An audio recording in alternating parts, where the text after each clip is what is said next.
This episode is made possible by our sponsor, Landmark College, the college for students who learn differently, offering comprehensive supports for students with ADHD and other learning differences, both on campus and online. Learn more at lcdistraction.org.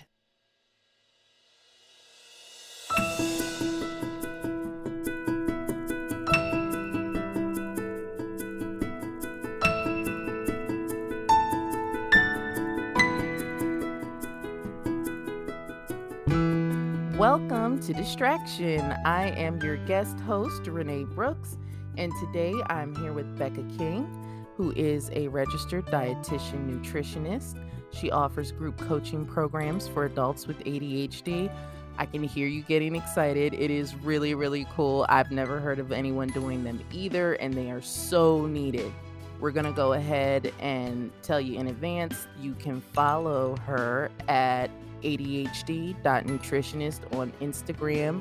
And Becca says she helps adults with ADHD heal their relationship with food, which is a fantastic place to start. Hi, Becca. Thank you for joining us. Hi, thank you for having me. I'm super excited to chat with you.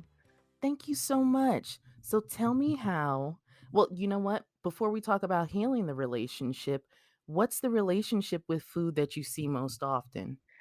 Most of my clients struggle with binge eating or some form of binge eating. Maybe it's more, maybe just overeating. Um, Okay. but I would say that's probably most of my clients' biggest struggle is usually something around binge eating in some way. And by definition, what qualifies as binge eating? It is when you eat what is considered more than a normal person would eat in Mhm. a short period of time. So, um, it would be, like maybe eating like a whole pizza in like, an hour. So like in a short, like a 3 hour time span would be kind of because I've heard some people be like, yeah, I binge eat all day. And I'm like, it's usually like a small, like very urgent experience where you eat food extremely quickly. So Um, kinda like when you don't eat all day and then all of a sudden you're, like, shoveling everything in the yes. kitchen into your mouth? Okay. Yes. I call that the hunger monster that comes out in the evening. Yes. Um, Even if you're not on meds, I find that a lot of us, get hyper focused during the day. Yes. Um, or, you're just really busy and eating feels like an inconvenience or unproductive. So we just don't. And then we get to the end of the day and we start to relax and it's like our hunger just comes out of nowhere and it's like, I need to eat right now. What can I shove in my face, basically? Yes, like, if I don't eat now, I'm going to die. I really, Becca, you could have been you didn't have to come on the show and tell my personal struggle with binge eating. We could have I talked used about to this. struggle with this. My in grad school, this was, what I really struggled with as well. People always comment on my Instagram posts like, "Are you stalking me?" And I'm like, "No, I've just also have lived this experience, so I'm very familiar with it." Okay, so what helped you heal your relationship with food? I, learned how to eat intuitively. It's called intuitive eating. So it Yes. is, yeah, so it's basically learning to hone in on your hunger and fullness cues, and make peace with food and just figuring out how to eat in a way that makes you feel your best. And it's not, so that's going to look a little bit different for everybody. Yeah. So yeah, That's amazing. Okay, so yeah. intuitive eating, and is that so when clients come to you, what are you teaching them that shows them how to harness that for themselves?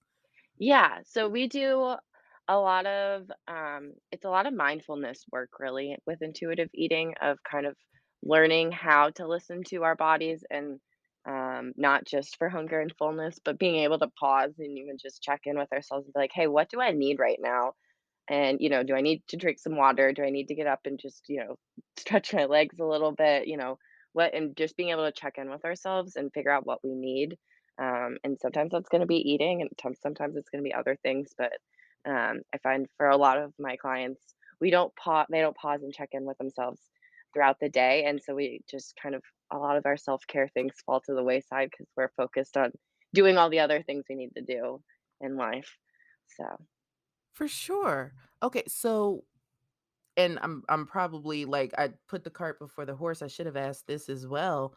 What kind of problems does binge eating cause us? Yeah, a lot of it would say guilt and shame, is definitely a big one. It can, it does also just when, you're not eating all day, if that's the kind of the scenario you're in, you're probably not gonna feel great during the day. And it's just a frustrating cycle for a lot of people.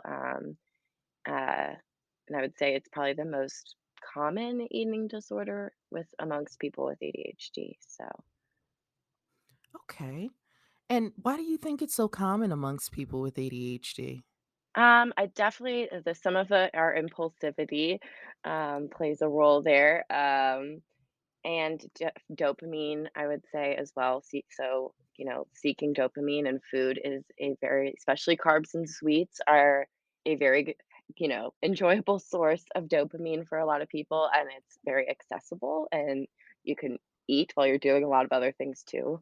So it's kind of like um, a good source of that. So I'd say, in addition to all the other societal things that people deal with binge eating, like chronic dieting and all of that, we have in addition to that, just issues with executive functioning and looking for dopamine that make it easier for us to struggle with regulating our eating. Okay. So what other problems does binge eating cause us? Um, I would say a lot of, you're gonna have physical discomfort from, eating a lot of food all at once. Sure. Some people have a lot of GI issues. And I think a lot of it's more so like the psychological effects of binge eating. So, I think guilt and shame is a really big one. For some people, weight gain, if you're, eating a lot of food.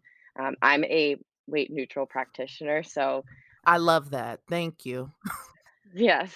So I don't focus on weight loss with my clients. It's more so just working on your relationship with food, and whatever happens with your body is, what your body was supposed to do. But Right. kind of not taking weight off of, hyper focusing on controlling our weight. Instead of doing that, just focusing on our relationship with food and our body as well, of how to just treat our body well and learn to respect it. And hopefully, if you don't love your body, that can help with fostering that as well. Right. And so you got into kind of doing some coaching with adults with ADHD. How do you like it? I love it. I like working I have ADHD too, so I just love getting Yes. to work with people who have the same brain as me. I feel like my past job, my clients would look at me with, like, 5 heads because I would be, like, bouncing all over the place, and now if I go down a rabbit hole, most of my clients are totally know where I'm going with it or understand how I got there versus, like, "You just told me way too many stories all at once, and I lost you." Right. So, Ah, it is nice to have people around who can keep up with you, isn't it? yes. So nice. So what's the biggest payoff, like? Because I coach too, like, when you see people, Yeah, like, starting to catch on, you're like, "Wow, this is great." Like, yeah, what's the point that you usually see where you're like, "Oh, they're getting it." yeah. Yeah, I think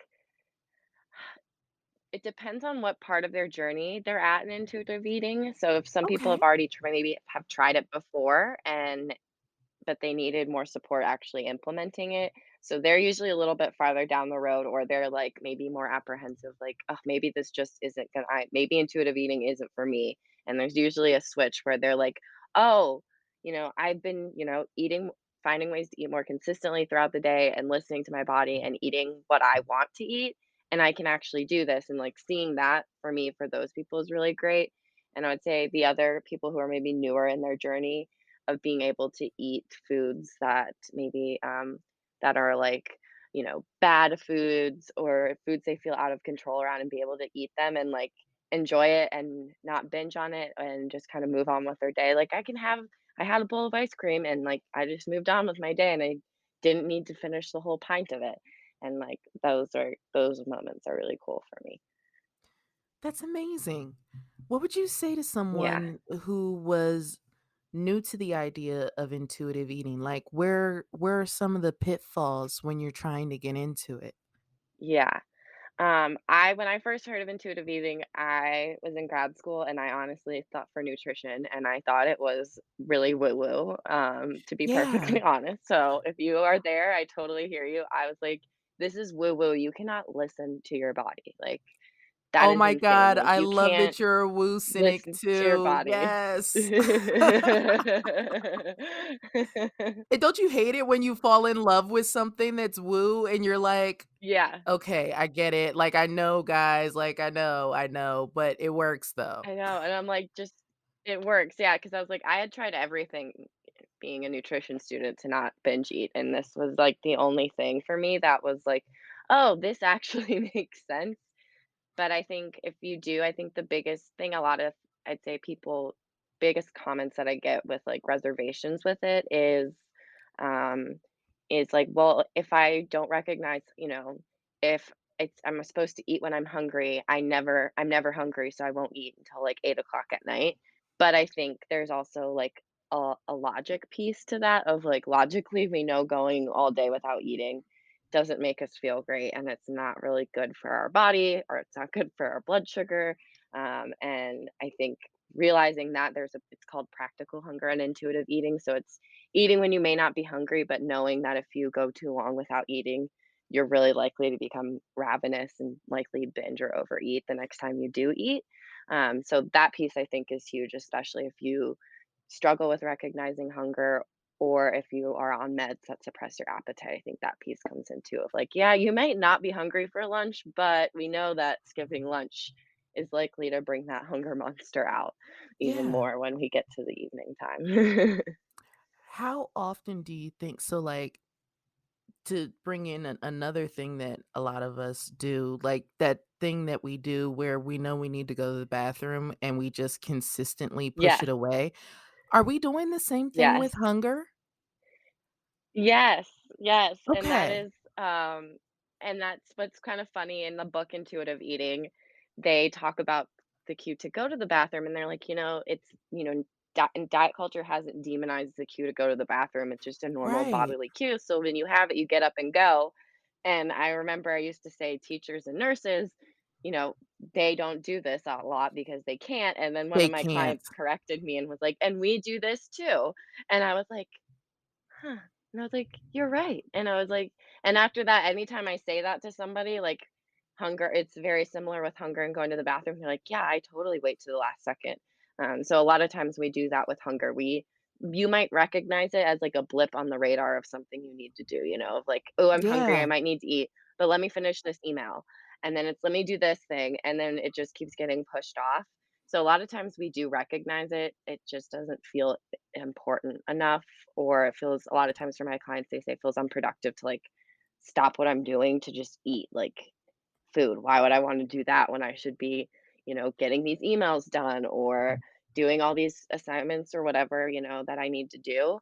And so kind of working on shifting our mindset around how we feel about eating is a big thing we focus on too with my clients of like eating is self-care. It's, fulfilling a basic need. And it is like a moment too to just like pause and breathe. Um, and so that can be cool for my clients to realize of like, oh, actually it was kind of nice to like stop in like the middle of my busy day for like just 10-15 minutes to get some food in me and like I actually felt better, kind of thing. Could we be like, I know that we withhold a lot of other types of things from ourselves, kind of like, "When you've done this, then I'll let you have it." Yeah. Like, are we withholding food as, like, a I reward? think Like, "When you've done this, then I'll let you eat." Yeah, I think some people use it as a reward, or some people use it to procrastinate, like to avoid initiating a task sometimes. They're Yeah. like, I just will sit and eat and avoid doing the thing I need to do. And, probably getting some form of stimulation so you can initiate that task. So I think everyone, I think it's very different for each person and their experience with food obviously is going to be individualized, but I think for a lot of people with ADHD, there is a lot more of those components of like, "Ooh, this is rewarding." So like when I finish this, I can, when I get my errands done, I can, stop in through the drive-through or whatever, and we kind of use it in that way a lot. Okay, that makes perfect sense. Yeah.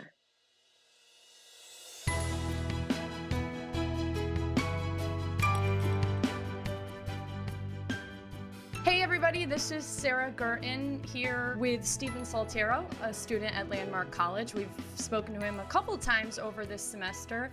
Hey Stephen. Hey Sarah, thank you for having me. I was thinking about how you told us that your mom was the one who initially found Landmark for you. That's correct. What does she say to you now that you've been there and you're loving it? And She said so like several things. One, she's just extremely glad to see whenever I do calls with her how much my mood has increased.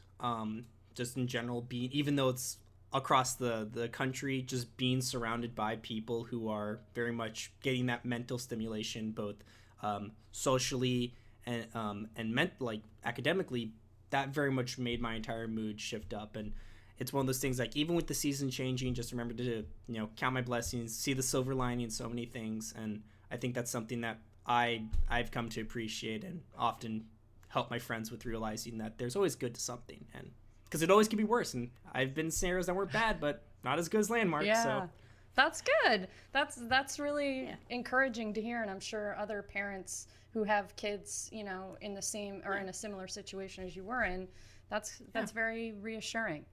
yeah. So I have a very important question. Do you eat in like a cafeteria? Yeah. So is it good? Like, what's the food? I mean, that's a big thing when you're leaving home and going to school. How's the food?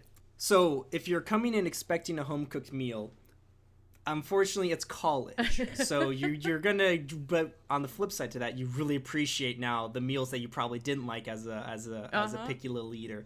So as one of them, I'm saying that. That being said, they always try to make sure there's always a diverse array. And also the big important one, especially for me and some of my friends who have allergens, they make sure that like things with like tree nuts or peanuts, they're always away. If you have any sort of allergies like gluten, or even like a personal one, dietary restrictions such as halal or kosher, they always try to make sure that's a form of accommodations that they will gladly. You just gotta let them know. That being said, we always have the guaranteed pizza, pasta, deli bar, salad bar. And so that's always the routine you're going to be able to find if you don't like anything else. Yep. Alternatives such as like going to the school store and buying like TV dinners is what I actually spend a lot of my stuff is, because I have a fridge in my room, a mini fridge, so I can do that. Yeah. And the fireside grill that's open a lot later than the dining hall is also an alternative where you can spend your dining dollars, or your parents can load up what we call shark points, so kids can spend not their That's actual cool. money. Yeah. So Yeah. there's ways of getting food around. Yeah. And not to mention Brattleboro's right down the street too. So if you Oh, really want to that's go out true. and visit, you can do that. Yeah. And Brattleboro's a nice little It is. little It's town. quaint. Yeah. Yeah. Okay, well, I think that's a good place for us to wrap it today. We went Beautiful. over, a few things, and most importantly, the food. That's always like a big one. And I will say, if you ever get into certain halls do have kitchens, and so if you're ever here for a good amount of time, you can always apply to get into one of the Chumley or Bridges. And if you like cooking, that's always a possibility. That's cool. That's very cool. Well, thank you so much, Stephen, and we'll talk to you soon. Have a great day. And if you want to learn more about Landmark College, just go to lcdistraction.org.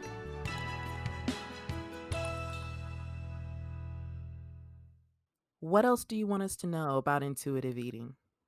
You can't fail at it, which I think is one of the great things, like, for, unlike a diet, you can't really Yes. fail at it. It's, every time you sit down to eat, it's just an opportunity to learn more about yourself and your body. And so there isn't like, even if you overeat at a meal, instead of beating yourself up for it, it's like, hey, why did this happen? Was it because I skipped a meal earlier in the day? Was it because I waited too long to eat? So I was ravenous when I sat down. So it's just using kind of shifting away from like, am I doing the right thing, to just kind of having everything, being more of a learning experience. So I think that, and I think another thing that a lot of people fear is gaining weight when they start intuitive eating. I know that is always a really big fear for people.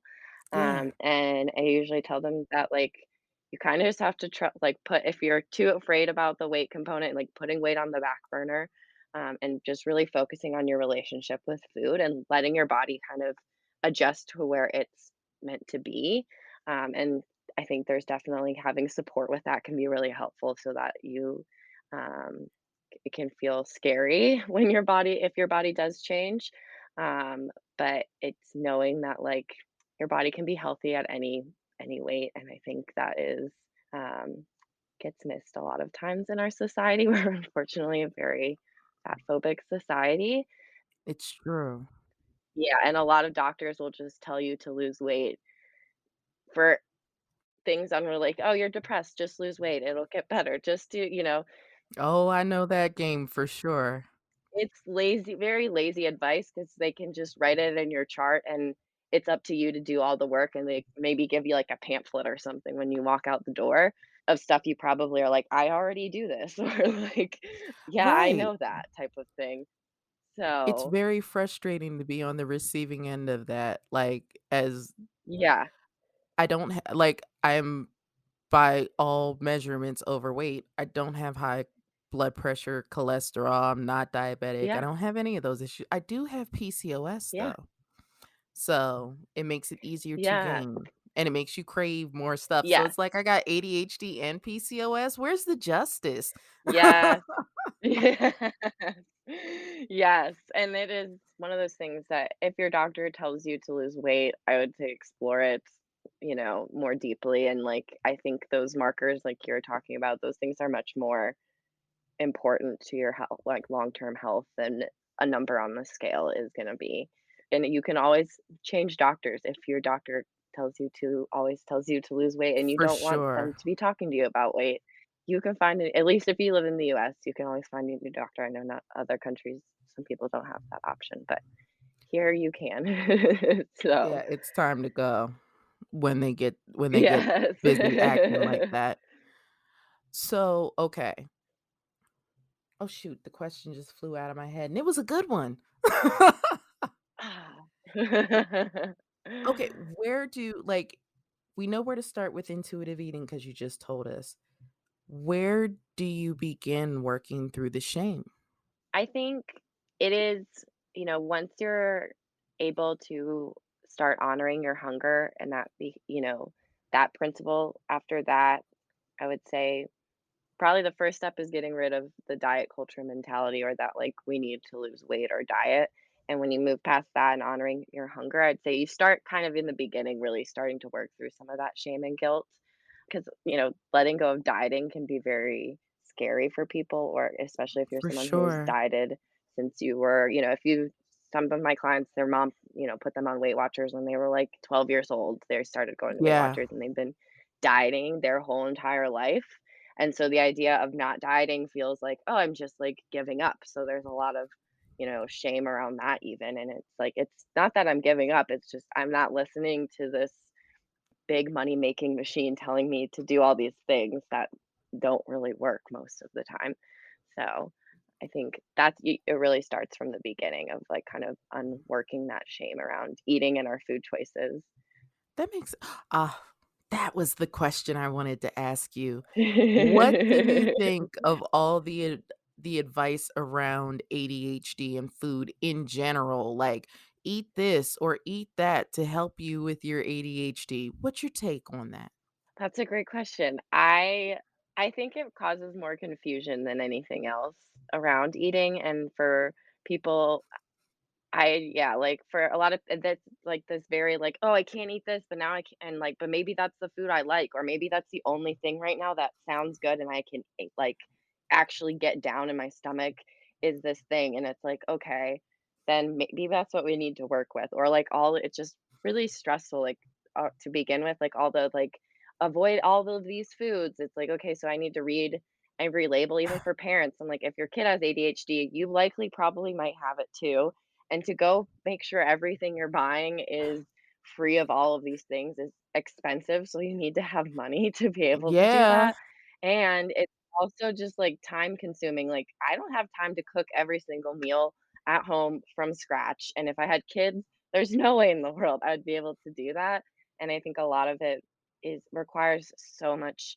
like, realistically, it's I just don't think a lot of it's a good, like, realistic. It always feels like there's this missing component of, like, "Hey, this is all really great," but you do realize people have executive functioning issues with ADHD, and, like, cooking requires a lot of executive functioning So skills. So, much. like, yeah, like, from just deciding what to eat to getting it to, preparing it, cooking it, putting on a plate and eating it is a lot of steps from there to there, and so I think for, some of the advice, it kinda misses, like, "Hey, we also need to, like, work with our brains to make eating as easy as possible," and that might not be eating, everything like, all made from scratch, whole foods, meals sort of things. Like, it's okay to use I call them shortcuts, like, little convenience Yes. things, like, you know, minute like, the 90-second bags of rice or, like, keeping frozen Yeah. vegetables on hand and things like that. Like,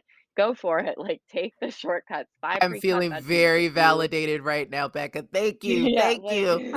good. Yeah, buy the pre-cut fruit, it might be a little ADHD tax to spend a little more to buy food that has that stuff taken out, but it's a lot better than it, like, going to your fridge to die, and then it's like, I'm literally just throwing money in the trash when things Yes. just never make it in my mouth. So I'm like, That's the it's worth part it that for me, like, people are I can't missing about the pre-cut fruit thing. It's like, okay, Yeah. it might seem wasteful to you, but do you know what's really wasteful? Never using that item because I can't get past the fact that I have to peel it and core it and cut it.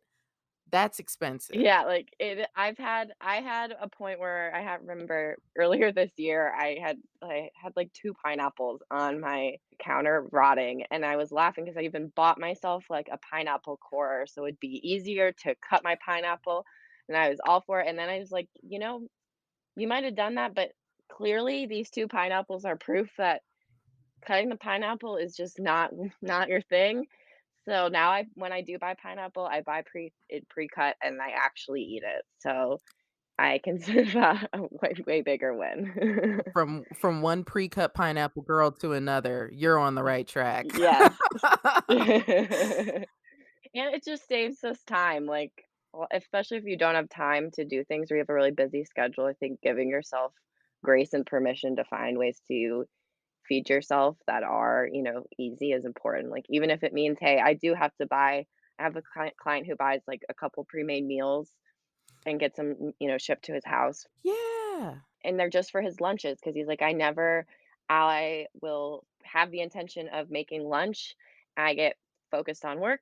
It doesn't happen. So I order, DoorDash and get whatever I'm spending, 20 bucks on delivery food 5 days a week, and it's usually what's the quickest thing I can get, so it's gonna be, fast food, and not that fast food's bad, but eating fast food every day for lunch probably doesn't make you feel great. So he switched to having these meals for lunch, and he's like, "It's great. They are really nutrient dense, they make me feel good."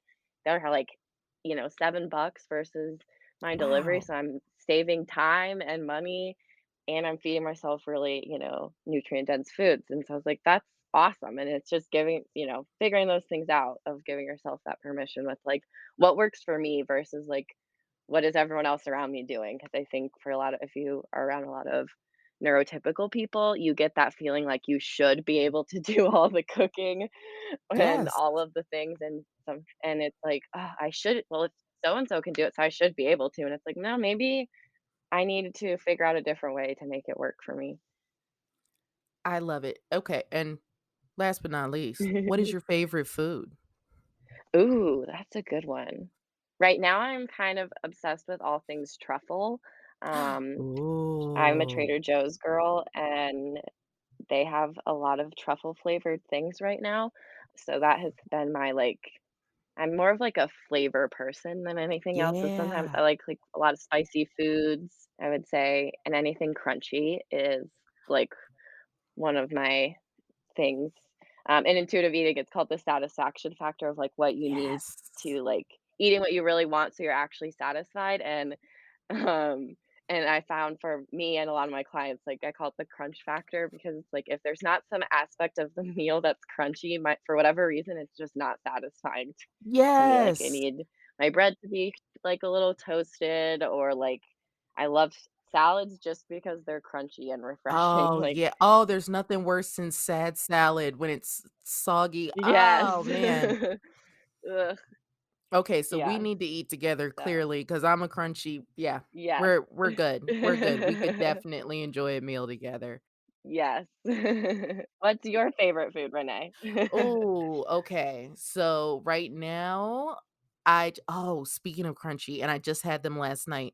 There's this restaurant. I live in Pennsylvania, so like in downtown Okay. Harrisburg, there is this place called Cafe Fresco, and they make these Thai lettuce wrap cups, and they bring you Ooh, big piles of butter lettuce and shredded carrots and soybeans, and the chicken is cooked with peanuts in it, so you get like it's like a crunch ooh, at extreme.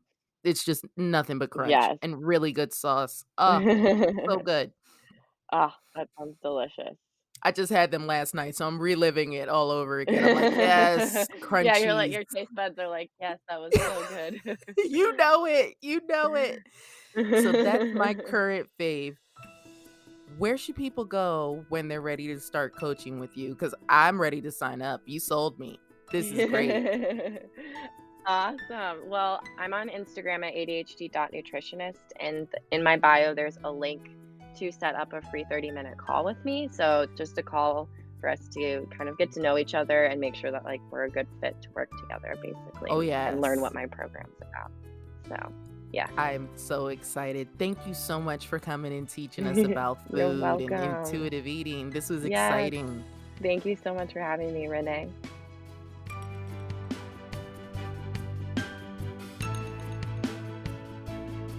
Please reach out to us and let us know what you think. Record a voice memo or write an email and send it to connect@distractionpodcast.com. Distraction is created by Sounds Great Media. Our producer is Sarah Gurton. I'm René Brooks. You can find me at blackgirllostkeys.com and on Twitter at blkgirllostkeys. Until next time.